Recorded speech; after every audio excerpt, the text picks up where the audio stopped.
All right, let's do this. Hello, everyone, and welcome to Ask an EV Owner presented by Generation180 and Consumer Reports. And happy National Drive Electric Week. Yay. Yay. Next slide. Tonight, we're going to hear from EV owners from across the country about what it's like driving electric. If you're considering making the switch from gas to electric and want to learn more, then you're definitely in the right place. And just a special shout out to Shakaya from Gen180, who's working behind the scenes to make sure tonight's event is a success. And thank you to the EV owners for joining us and for everyone that's joined in tonight. Before we introduce our EV drivers, we're going to tell you a little bit about tonight's hosts, Generation180 and Consumer Reports. Then we'll get right to the question and answer, and then the final words and announcements shutting down about 8 o'clock tonight. So next slide. My name is Stuart Gardner with Generation180. We're a national nonprofit organization working to inspire and equip individuals to take action on clean energy. Next slide. And we do that through some key programs. The first is Flip the Energy Script, which is really a communication strategy, a philosophy. Instead of talking about climate doom and gloom, we talk about clean energy optimism. And we use some kind of unexpected advocates to do that. Sports personalities, comedians, musicians, really helping to flip the script about how we talk about climate and clean energy. The next is the schools campaign, Solar for All Schools. We help schools go solar, and then they can use those savings to, for example, give teachers raises. And then also electrify our schools, which helps schools transition from diesel school buses to clean electric school buses. Electrify Your Life helps take advantage of the recently passed Inflation Reduction Act to help folks electrify the major appliances in their homes. And then finally, Electrify Your Ride, which helps accelerate the adoption of electric vehicles. And that's something we're going to talk about here tonight. So with that, I'll pass it to our co-host, Delon from Consumer Reports. Thanks, Stuart, and thanks everyone else for joining us today. My name is Ilan Jap, and I'm a policy analyst on the sustainability policy team here at Consumer Reports. In my role, I focus on sustainability, transportation, climate change, and energy policies within our advocacy team. Next slide. Just a little bit about Consumer Reports. We are an independent nonprofit member organization with about 6 million members, typically known for our testing and rating of vehicles and other consumer products. Some of the lesser known work that we do is national surveys of consumers, where we're able to get kind of consumer insight on a variety of different issues, and also some investigative research and other research that we do on a variety of issues. Our goal for our sustainability advocacy team is to provide affordable, clean, and safe mobility choices for all consumers, while also reducing the inequitable impacts that transportation and energy policies have had on consumers. So thanks again for having us, and looking forward to the webinar. All right, now, as interesting as Delon and I may be, what you're really here for is to hear from EV drivers about what it's like driving electric. We have a lot of folks joining tonight, so if you have questions, put them in the Q&A. We'll get to as many of them as we can. So let's get started. Let's hear from our EV owners. First question is, how about a little introduction? So maybe folks could start by just giving your first name, and then let us know how long you've been driving electric. Harold, we'll start with you. I gave away the first part, but yeah. Okay, the name is Harold. We're located in the Cincinnati, Northern Kentucky region, and we've been driving fully electric since 2013. Wow. Awesome. Seth, how about you? We're in Central Florida. We moved from a traditional car to a Prius in 2008, and then to a plug-in hybrid in 2016, and now for the past year or so we've been driving full electric. Awesome.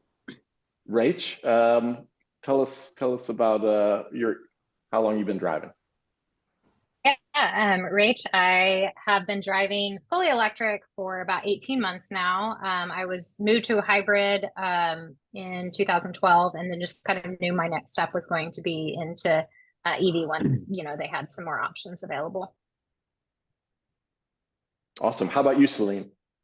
I've been driving my car since February of 2020. So it's been 3.5 years, and I have another combustion engine sitting in the garage. And ever since I started driving my EV, that car has been completely gathering dust. I see no need to go back to driving it. I'm just completely happy with the car I'm driving now. Thank you. That's awesome. Thanks for being here. Lauren, how about you? Lauren and company. Yes. Hi, everyone. My name is Lauren.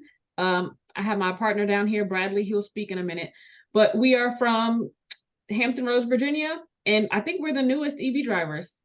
I haven't purchased mine yet, but I've been driving Bradley's when he allows me, and it's been a journey. So, Yep. So I'm Bradley, and we've been driving since June of this year. So we've only had it for about 3 months. Awesome. And David, bring us home. How about you?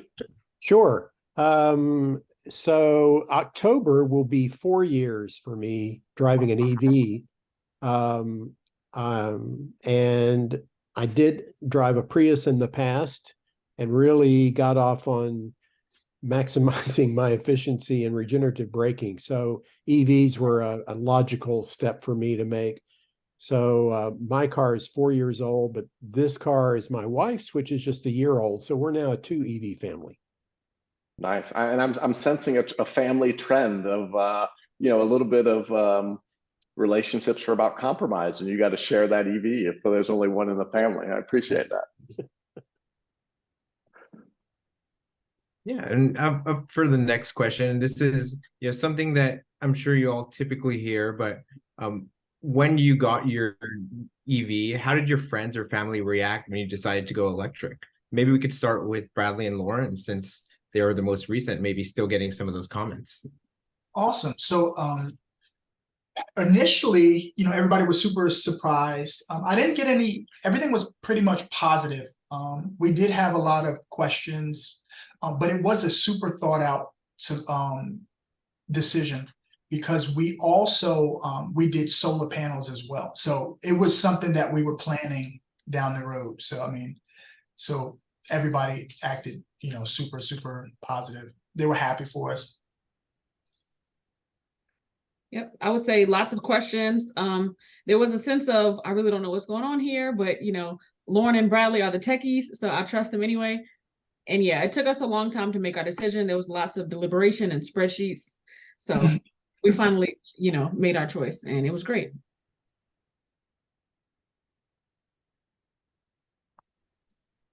How about the rest of you? How are the reactions been since you've been driving your EVs? How do people react to you? Well, this is Harold. I'll just say that when we got ours back in 2013, no one knew what it was.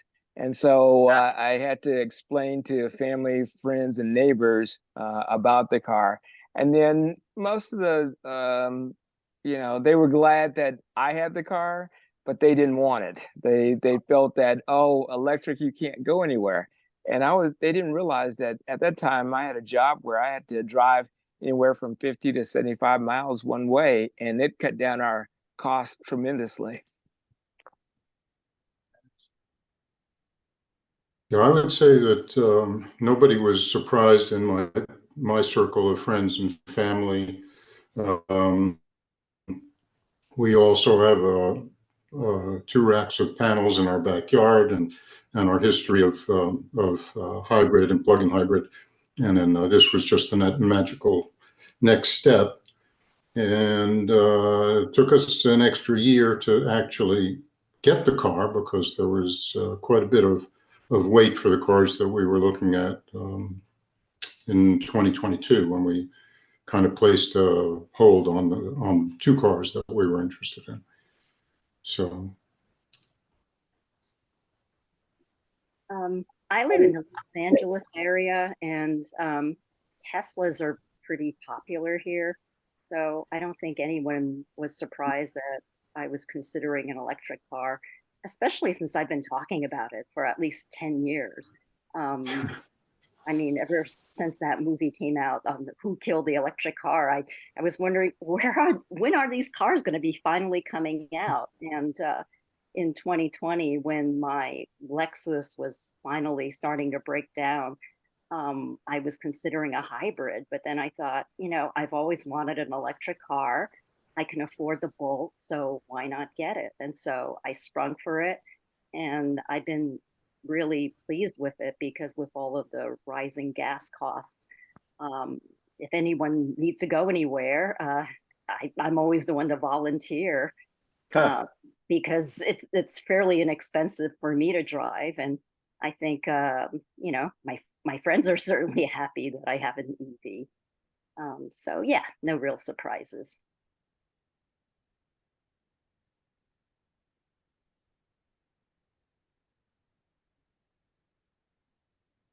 David, Rach, did you guys go yet? I would say that people were generally supportive to the extent that they knew anything, and many were curious. Some wariness on the part of some people. No, nothing real negative though. I don't think anybody was surprised at all that I moved to an EV. And I think mainly the questions were always what they usually are, is about range and, range anxiety. That's good. The themes I'm hearing there is that no one was disinvited from the family reunion, and that be careful because you might be the lead driver in your carpool. So, Right. not all bad things, actually. All right. People have various concerns about switching from gas to electric. Most of us grew up going to the gas station. We know that model very, very well. Everyone is familiar with that. Was there one initial concern that was like the biggest that you had before you switched to electric? And then what was, once you started driving electric, was that concern fixed? Once you started driving electric, did you still have that concern? So what was the big concern, and did actually driving electric fix that? So let's start with Seth. Anything that stood out as a major concern that actually didn't turn out to be a big deal? Yeah, I started out with a bit of range anxiety to the point where, one of the cars we were considering got, say, 300 and some odd miles, and another one was more like 280, and I obsessed over that difference of a few miles. But since we've had the car, I would say that that's a complete non-issue, partially because of the way we do our longer trips is that we find it very comfortable to drive a couple hours, maybe an hour and a half, maybe 2.5 hours, maybe 3 from time to time. But we're very conservative. We never run it into the zero zone. And what we found is that really range wasn't an issue. And because the car we bought has a very quick charging capability, we don't really, usually we're ready to go. The car's ready to go from the charge before we're ready to go finish with a bathroom stop or having a snack or whatever. So it's really been completely positive. I don't have any regrets whatsoever. And I've now got I've got 4 siblings, and we were the leader, but we have 2 other siblings who've now this year moved into EVs, and I'm working on the last 2. And that's awesome. Yeah. A real influencer, EV influencer. Yeah, that's great. Harold, what about you? Any big concern that actually didn't turn out to be anything?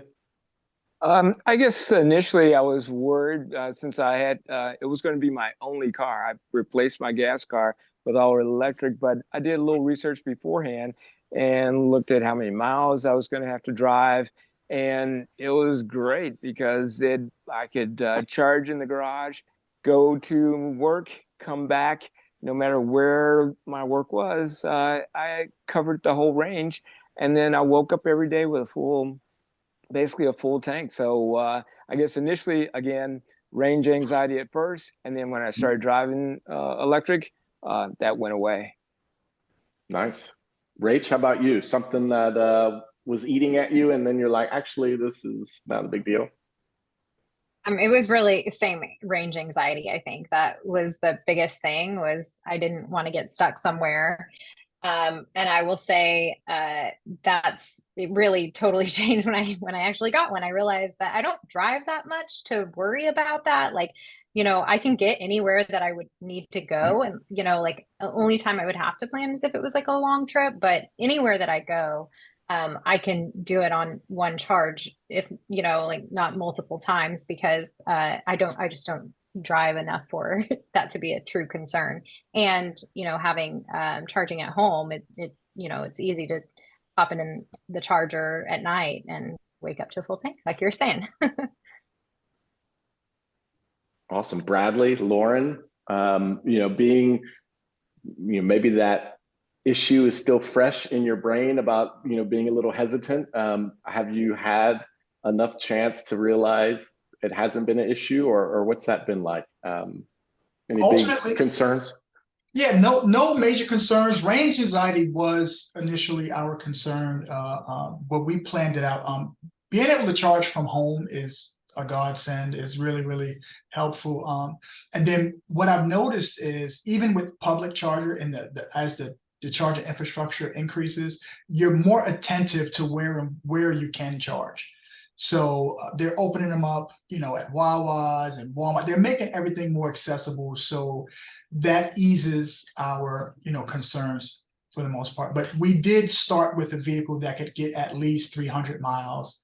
And I realized that we don't even charge it as much as I thought we would. We charge it maybe once every 2 weeks. And so, yeah, that having the home charger really helped out a lot. Yeah.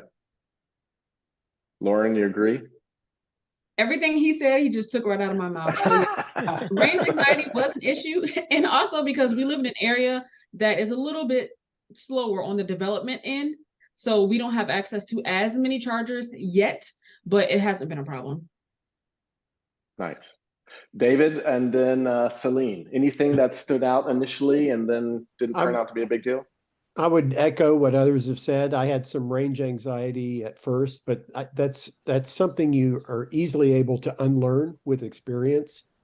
I'm in Central Virginia, but I bought my first car in Maryland because they weren't selling them in Virginia. Wow. And so I picked it up, and they had not charged it up. It had 70% in it. But I calculated that I should be able to get home on that, which I did. So it was a little iffy, but I was, that was kind of taken over by the glow of new ownership. So, and optimism. Nice. Celine? Yeah, I think my concern when I first bought the car was installing a charger at my house. And I thought, I'm being foolish because I'm buying the house before installing the charger. But it turned out to not be an issue. And then my second concern was that perhaps it would raise my electric bill. And to tell you the truth, because I only charge up every other week or so, I haven't noticed any difference in my electrical bill. But it could be because I live in California, so maybe power here is a little cheaper. But I kind of feel like I'm almost driving it for free. So I'm pretty happy about that. Love that. That's awesome. Thanks. Yeah, it's really interesting to hear all these responses, and really everything that was mentioned is aligned with what our survey findings show, that, before getting an EV or when people are interested in an EV, a lot of these issues come up, but as soon as they start owning and driving an EV, it's perception flips. So I think we're going to shift a little bit more towards your car buying process and financing. So, question for all of you is, how has the financing process been? And really more so experience with the tax credits, both federal and state, and even local tax credits if those are available to you. How's your experience been navigating that process and trying to maximize your savings when it comes to tax credits? Maybe I'll start with Rach. Yeah, I live in Missouri and we didn't have any state level, but I was able to take advantage of the federal tax credit, and I was able to get the max. And so that was definitely a big help and kind of I took into account when during the buying process. Great. How about you, Celine, being in California? I know it's a little bit different up here. So here, we have what's called a clean vehicle rebate, and that's $2,000. But being that I bought my Bolt, which is a GM car, in 2020, the tax credit at the time was only 1,875, and now, of course, you can get the full 7,500, which really helps. But I think there was one other tax credit for installing the charger, which amounted to 311. So not too much, but it did help. But yeah, for me, I did a trade-in and I just bought the car outright, being that I saved for years and years to get this car. And I think I ended up spending about 32,000. But then, of course, after the rebate, that brought it down. And then with all the money I've saved in gas, who knows how much I've actually saved having this car. But yeah, we're lucky. We do have a rebate of 2,000 here. Thank you. Seth, how about you? How's your experience been? Well, when I was doing my spreadsheets going, a year before we got the car, and ever since then, I factored in a $7,500 rebate, which is what I expected to get. Then the IRA passed, and I found, since my car is built in South Korea, that I was going to lose all of those. That expected 7,500 wasn't going to come to me. But by that time, I was so set on this car that even though another one came through, my second choice came through about the same time. I just decided we'll go for it. We knew this was what we wanted, and it was worth the price for us to get the car we wanted. One thing I would mention, though, that I just kind of looked behind the screen, and I found that the free charging that we got with the car, 2 years of Electrify America charging, is going to amount to probably about $2,500 by the end of the second year, which is a nice bonus because we actually paid over list price for our car. So yeah, it would have been nice to get that, but we didn't, and it's okay. How about you, Harold? When we got ours back in 2013, we were on the original federal tax credit. And at that point, I had already saved up a lot of money. So combination of that plus the tax credit plus trading in a car and selling the car, it wasn't bad. It just, it took a little bit of financial savings to get our first EV. And it sounds like David may have similar experience with, having had purchased an EV before, and maybe this new EV that you have in your background under the new tax credit. So do you have any maybe differences in those experiences? So the first car that I got, the Kia, I bought, I did not finance it. Although they encouraged me to finance it because that took another $1,000 off the price. And so I realized I could finance it and then pay it off in the first payment if I chose to do so.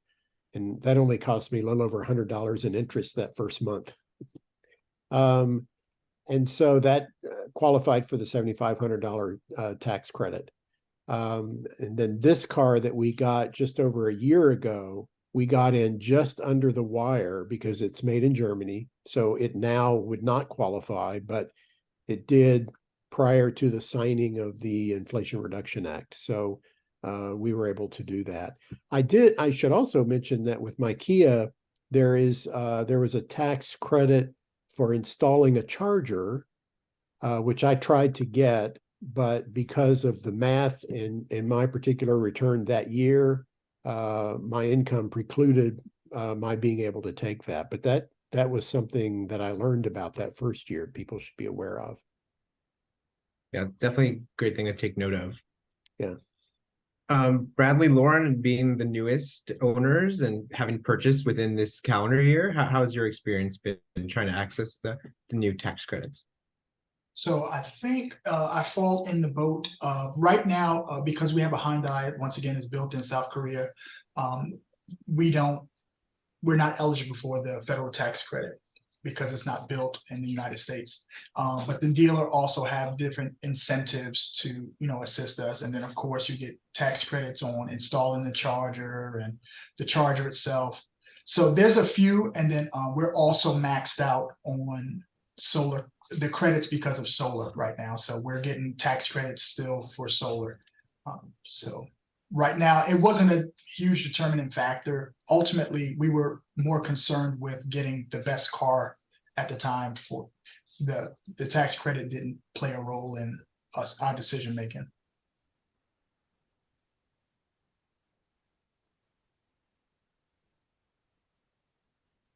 Great. Thank you all. I think that covered everyone. Great. Okay, so you all drive lots of different brands of EV, but without mentioning brands, there's a lot of questions in the chat about your shopping experience, and maybe how was that, and even more specifically, what was the key source of information that you used? Where did you go? We've already heard that Seth is an influencer in his family. So we can start with you, Seth, but was there one, when you decided to drive electric, was there one source of information that you relied on the most? And kind of maybe tell us a little bit about that shopping experience for you. I don't know. The car was being reviewed by everybody and his brother. I'd say probably YouTube, actually. Okay, yeah. It's very easy to search on a particular car and all of these videos come up, and you can get pretty much any information that you want from relatively unbiased sources. So that was my primary source of information. And of course, there were always new YouTubes coming out, so that kept me busy for like the 10 months I was waiting for the car. And by the way, and this conversation will be on YouTube. So, Seth, you There you go. Rach, how about you? What was the most important source of information for you? What would you recommend people take a look at? So I live on a bluff, and so for me, I knew that two things were important to me, and one was that it was 4-wheel drive. I also live where it snows and ices and everything like that, so I really wanted 4-wheel drive. And then I also needed the body to be up a little bit because of my driveway. You'll drag if not, and so that really reduced my options to just kind of a handful. And then I really just went on sustainability is really important to me, so I went on company practices and where they're heading and the commitments that they've made, and I also went on safety and things like that. So I just kind of researched a bunch. I had put in an order for one, and I think 2 months into waiting, I got told that they canceled all of them because of a battery shortage, but they just happened to have one that showed up that was ordered online and nobody's claimed it. And so I was able to still get one, but it was going to be a whole nother year before I could get it if I didn't take that one. So yeah. Harold, how about you? Was it a painless shopping experience, and where did you go for information? Well, back in 2013, basically I saw my car at the Detroit Auto Show, couldn't drive it, went to the internet to read about it. But the first time that I test drove my car was after it was delivered, or after I went out of town to pick it up. So back then it was harder to get information. Today, I would tell people to basically do the YouTubes and also do your local electric vehicle associations, because they have people that, like us, that will let you ask a lot of questions, drive the car or ride in the car, and you get all the pros and cons of that car, and you can make really good informed decision about which electric vehicle to get. Excellent. David, how about you? I see you nodding. Similar kind of thoughts there? Yeah, I mean, buying a car, both of mine I got through dealerships. So buying a car at a dealership is buying a car at a dealership. So there's all that kind of stuff. Although buying an EV is a little different in that the salespeople are a little bit on their back heels because there are a lot of things they don't know about EVs. And I went in knowing a lot more because I totally nerded out on all those YouTube videos that Seth mentioned.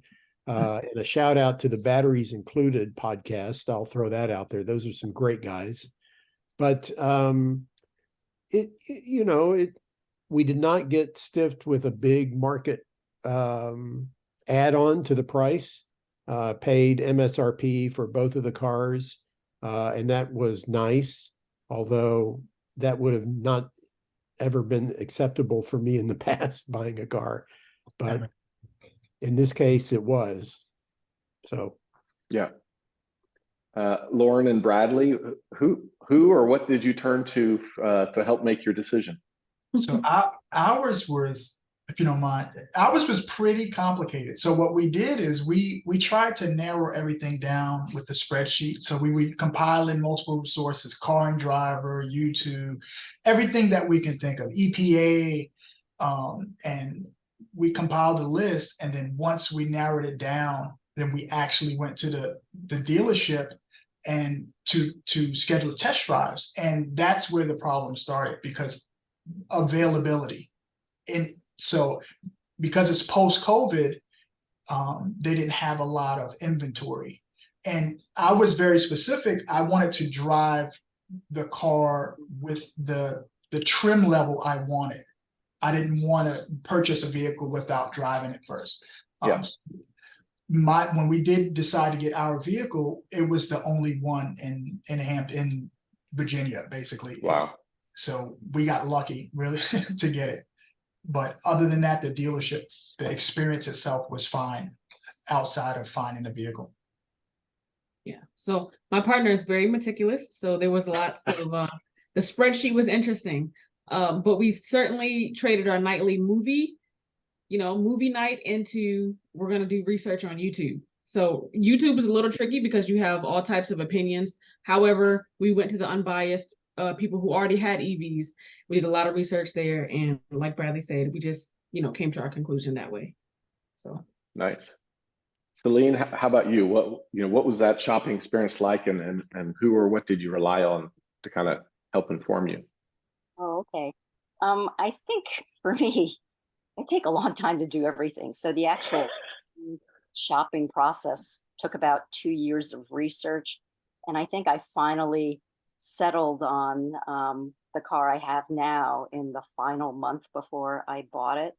But as far as research goes, I looked at everything I could online, like the Car and Driver reviews, of course, Consumer Reports, and then I looked at YouTube videos. And I think when I started out, it seemed to turn into a job by itself because I was comparing not just the car I ended up with, but also plug-in hybrids and hybrids. I mean, it took me a while to narrow things down.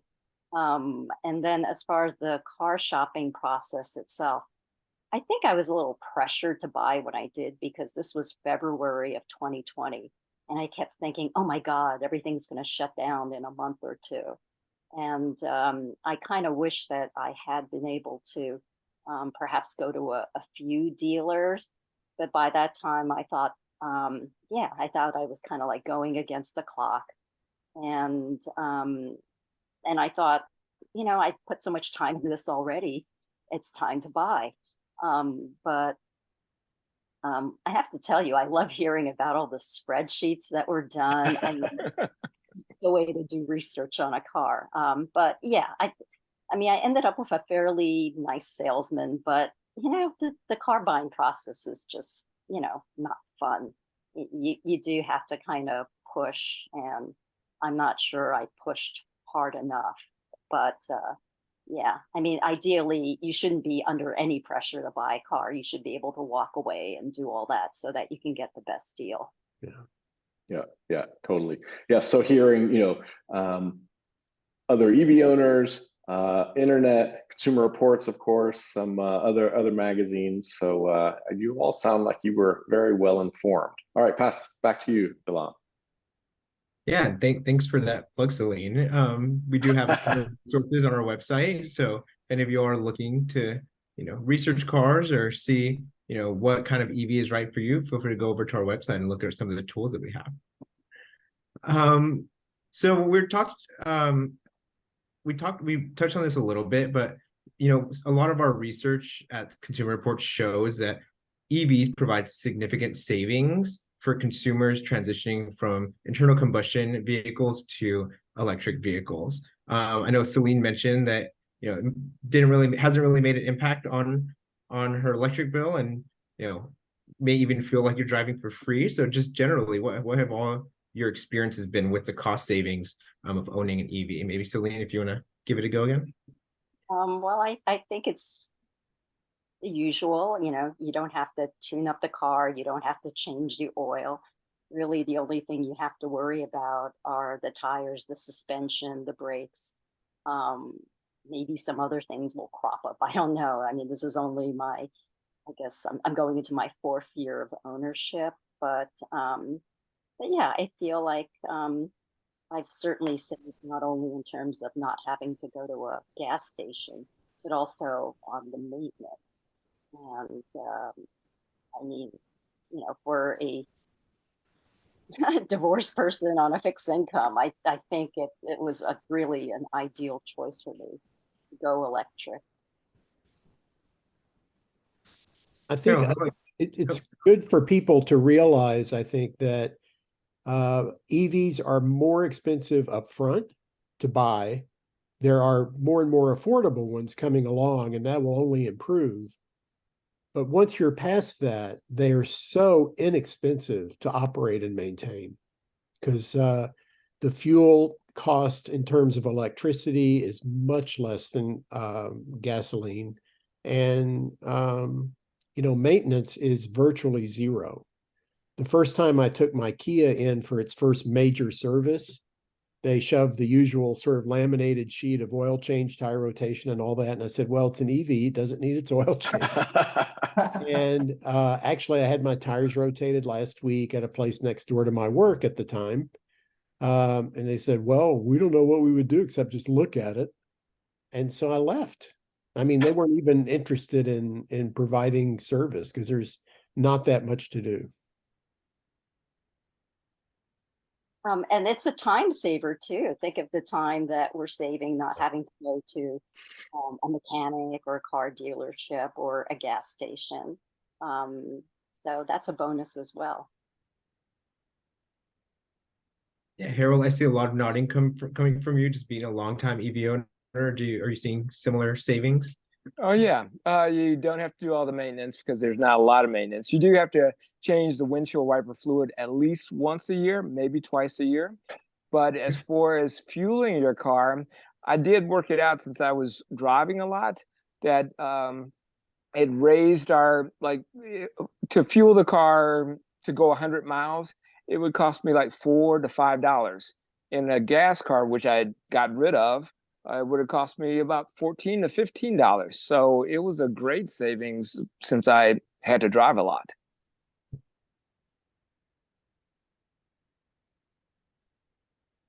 Seth, how's your experience been? Well, we have solar panels in the backyard, so we don't have, and the freebie of 2 years of charging. We haven't paid for any fuel other than, I think, 3 times where we had to go to a charger on the road that was not an Electrify America charger. We've been to we had to take the car in for some software updates once, or I think once.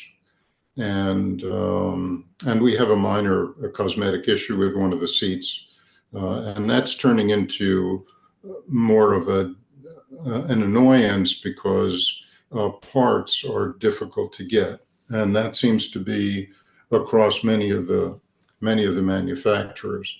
That there isn't the parts availability that there should be. So, and that's also true for ICE cars, for gasoline-powered cars. The supply of parts to fix your car are difficult for the dealers to get a hold of. But that's it. I mean, it's a non-issue to plug in at home. We also we maybe recharge at home once or twice a week at the most for going around town, and that's really it. The rest of it is on the road charging, which we find to be much more pleasant than stopping at a gas pump, which is nobody's favorite thing to do. Yeah, it's definitely great to avoid just the general scent of a gas station, right? Bradley, Lauren, I think, you all mentioned that you had solar panels, so it sounds like maybe similar experience from you all. Yep, absolutely. Now, so I actually did the math. If we didn't have the solar panels, it would cost us about $30 a month to charge and from the home. And then I think public charging, I think we're at a whopping $17. So Wow. I'm loving the savings, and our projected savings is close to like $2,000 a year. And if we have it for about 5 years, I mean, I'm super excited about it. And once again, we're going to put that money into buying another one. So, so we can double those numbers as far as savings. Correct. I haven't made my choice on my EV yet, but I'm experimenting with Bradley's. And every time I have to gas up, I'm just like, man, I could have been charging at home. I wouldn't have to stop by this gas station and spend money, but everything Bradley said and more. It's really interesting too that you mentioned the $2,000 in your analysis, because that's very similar to what our internal analysis shows for an average driver. Rach, how about you? How's your savings been? Yeah, definitely. I, again, don't drive that often. And I unfortunately don't have solar panels at my house. It's not compatible with the house where I live. I completely shaded by trees. But I have not noticed. It's been a while, and there's been some rate changes with our energy provider. So I couldn't be totally sure what it is, but I definitely didn't notice a big jump in my energy cost by charging at home.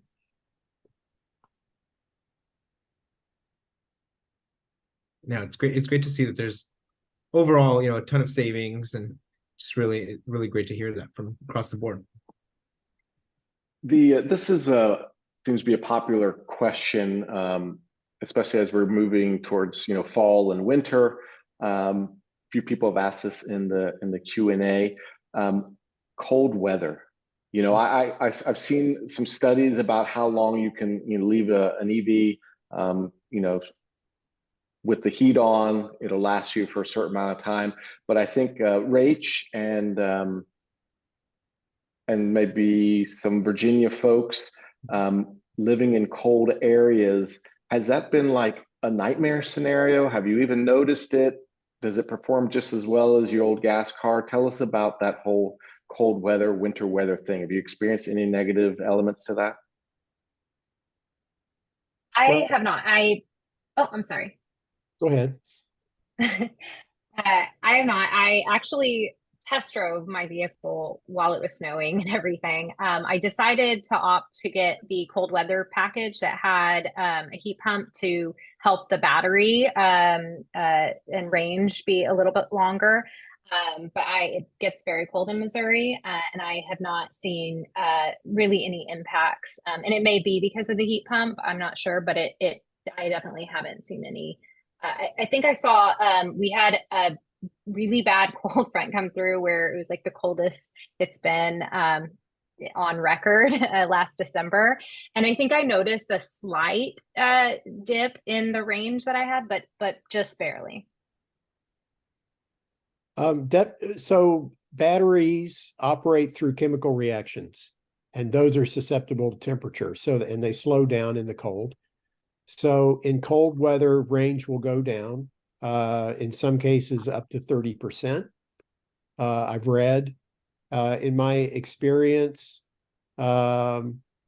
it's noticeable, but not problematic. And in terms of functionality in the cold, they start right up. There's no issue with that whatsoever. I agree with Rach. If you have the option of getting a heat pump, it makes things much more efficient in terms of heating the car, because otherwise you're using what would be equivalent to a baseboard heater in a house, using resistive heat, which is a lot less efficient than a heat pump. I did see there was a guy in Finland who had my Kia as an EV, my same brand or same model of car, and it was 40 below, which, by the way, is the same in both Fahrenheit and centigrade. Oh, And his Kia started right up in that cold. It had sat outside and started right up the next morning. So they're very functional in the cold. The range goes down a little bit. Performance doesn't really change that much. It's just the range primarily that I've noticed. that's great. Anyone else have a cold weather, either success or horror story? Like people are curious.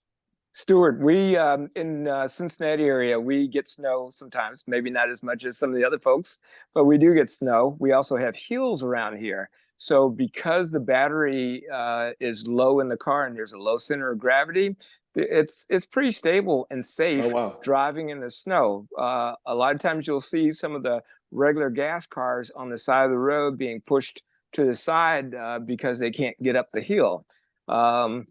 But we can get up the hill because the center of gravity is lower. The car performs really good in the snow. It performs probably about the same in the ice. You can slip, and if you drive real fast, you slip fast. So Great. Thanks for that. I know there was a lot of questions about cold weather. Delon, back to you. Yeah. So I think, we talked about where you all found your sources for your vehicles.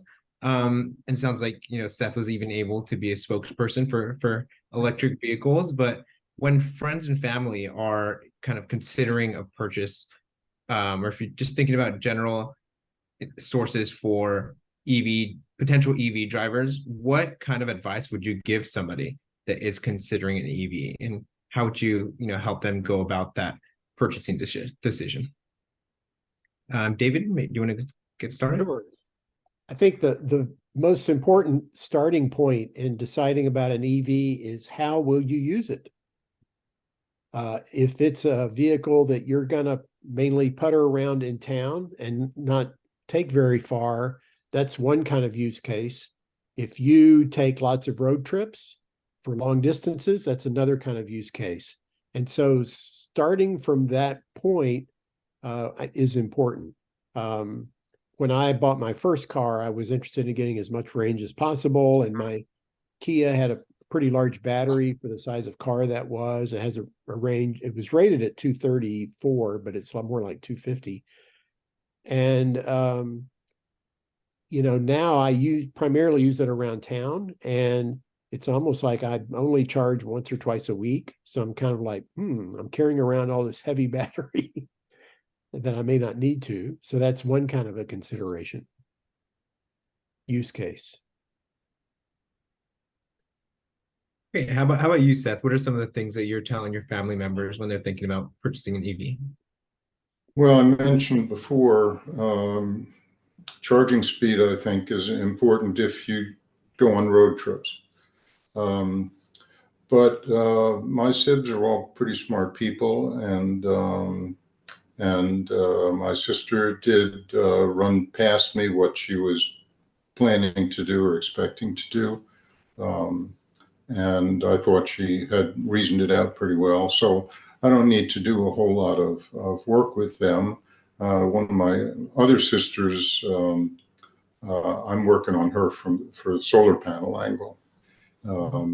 That's a bigger issue right now for her than getting another car. But I'm pretty sure that that I may get some questions from the holdouts before they pull the trigger on anything. Great. How about you, Rach? What are some things that you would tell some potential EV owners when they're considering their decision? I would say just do your research, really laying out how much you drive so you can understand like what your habits truly are and how that can fit into, you know, whatever vehicle that you're looking at. But I think this is the way of the future, and I think that it's something that you know, everybody should be at least looking into and considering. So, you know, there's more and more information coming out.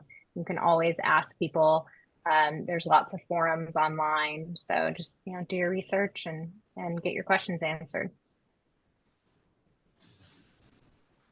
Thanks. Celine, any thoughts? I think the main issue would be besides what type of driver are you, and you know, whether you're going to do long distance driving or local driving. Besides that, probably the next consideration would be is how are you going to charge it, and how wide is the charging network near where you live, and whether those charging stations are maintained.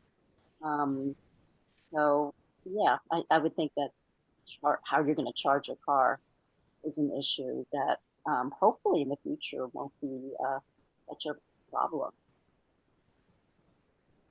Yeah, definitely. Harold, how about you? I recently had some friends that decided they wanted an electrical vehicle, and the way they went about it is they thought about where they drive. Like they mapped out, they just sort of took a few weeks and mapped out all the places they like to go and what they like to do, and then they found out how many miles they drove, and they realized that, hey, we don't really drive that much. We drive maybe 40 miles max in a day, and we take maybe a long distance trip once every 1 or 2 years. So it made it really easy for them to see that, and they realized that 99% of any of the electric vehicles that are out there now, they could get that, and they could still have fun with it. So then they ended up, you know, looking for little amenities like how do the seats feel, you know, how much space is in there, how much luggage space, that kind of thing.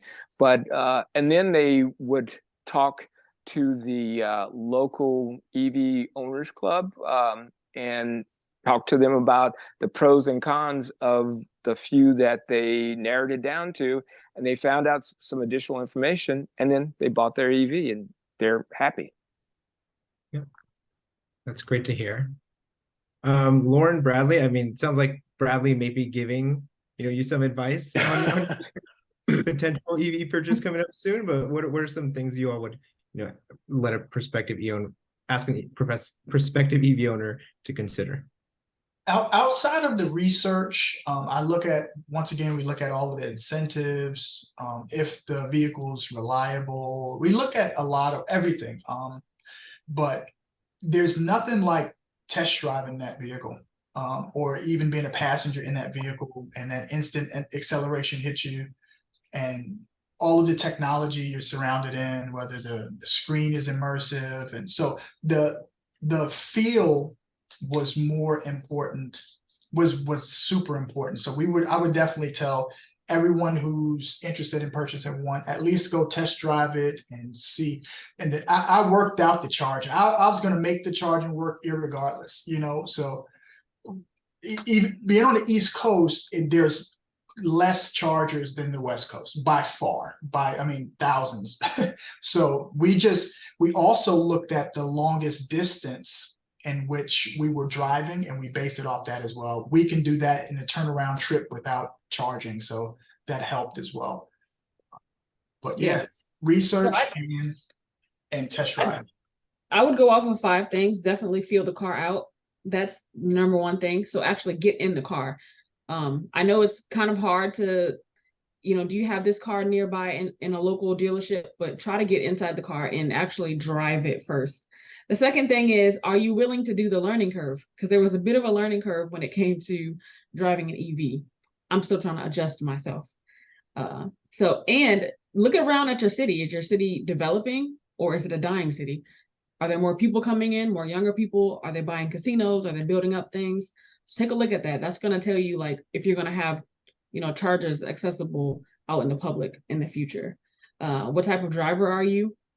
Do you drive a lot? Do you not drive at all? Do you work from home? Things like that. And then do you pay attention to detail? Are you going to be able to keep up with updates and, anything that might switch up in your car, because it's one big computer.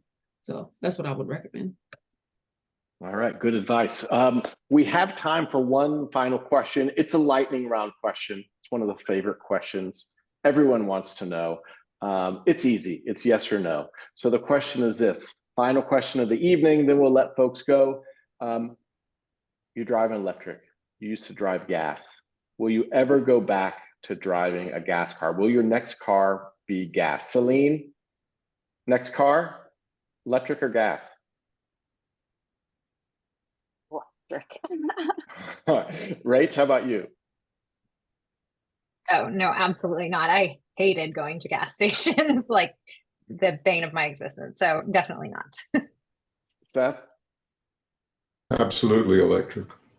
Okay. David, how about you? Next car? Oh, absolutely electric. The performance, the quiet and smoothness of an electric car, just, I can't go back to gas. Yeah. And Bradley and Lauren, next car? Well, I think we already know the answer to this. Yeah. Never going back to gas. Or I'm not going back. After I leave, I'm not going back. All right, Harold, bring us home. Okay, we're almost 100%. If you say Yes. gas, Yes, I will never go back to gas, and that's been for the last 10 years and for the future. Electric, That's awesome. electric. Well, thank you all. That's all the time we have. One final announcement before you go. If you're inspired by what you heard tonight, check out Consumer Reports. They have a lot of great information on electric vehicles. Check out Generation180. We also have a lot of great information on electrifying your life. For National Drive Electric Week, 2 days left. You can enter, pledge to make your next car electric, and we're giving away an electric vehicle. So check that out, goingelectricpledge.org. I would love for every single one of you to win. Just want to say thank you so much to our co-presenter, Delon from Consumer Reports. Really great to see you all. And thanks for everyone for joining. Have an excellent weekend. Thank you. Great. Thank you. Thank you so much.